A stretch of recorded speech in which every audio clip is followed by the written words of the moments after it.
വിശുദ്ധ ലൂക്കാ എഴുതിയ സുവിശേഷം അധ്യായം 4 വാക്യങ്ങൾ 31 മുതൽ 37 വരെ പിശാചുബാധിതനെ സുഖപ്പെടുത്തുന്നു.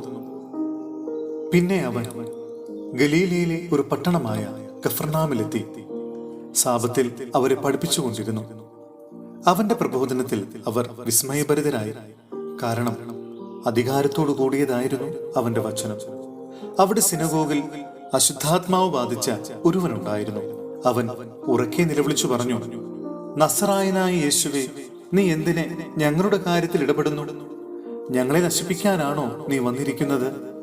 നീ ആരാണെന്ന് എനിക്കറിയാം, ദൈവത്തിന്റെ പരിശുദ്ധൻ. യേശു അവനെ ശാസിച്ചു പറഞ്ഞു, മിണ്ടരുത്, അവനെ വിട്ടുപോകൂ. ആ പിശാച് ഉപദ്രവം ഒന്നും വരുത്താതെ എല്ലാവരുടെയും നടുവിലേക്ക് അവനെ തള്ളിയിട്ടതിനു ശേഷം അവനെ വിട്ടുപോയി. എല്ലാവരും അത്ഭുതപ്പെട്ട് പരസ്പരം പറഞ്ഞു, എന്തൊരു വചനമാണിത്!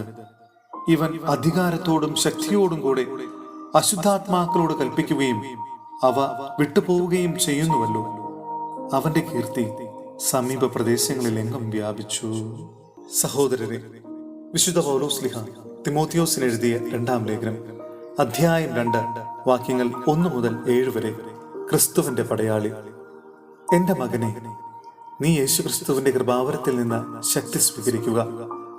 അനേകം സാക്ഷികളുടെ മുമ്പിൽ വെച്ച് നീ എന്നിൽ നിന്ന് കേട്ടവ മറ്റുള്ളവരെ കൂടി പഠിപ്പിക്കാൻ കഴിവുള്ള വിശ്വസ്തരായ ആളുകൾക്ക് പകർന്നു കൊടുക്കുക. യേശുക്രിസ്തുവിന്റെ നല്ല പടയാളിയെ പോലെ കഷ്ടപ്പാടുകൾ സഹിക്കുക. സൈനിക സേവനത്തിൽ ഏർപ്പെട്ടിരിക്കുന്ന പടയാളി തന്നെ സൈന്യത്തിൽ ചേർത്ത ആളിന്റെ ഇഷ്ടം നിറവേറ്റാനുള്ളതിനാൽ മറ്റു കാര്യങ്ങളിൽ തലയിടാറില്ല.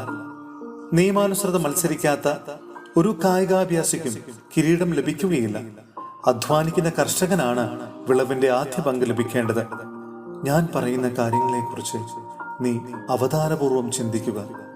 എല്ലാ കാര്യങ്ങളും മനസ്സിലാക്കാൻ വേണ്ട കഴിവ് കർത്താവ് നിനക്ക് തരും.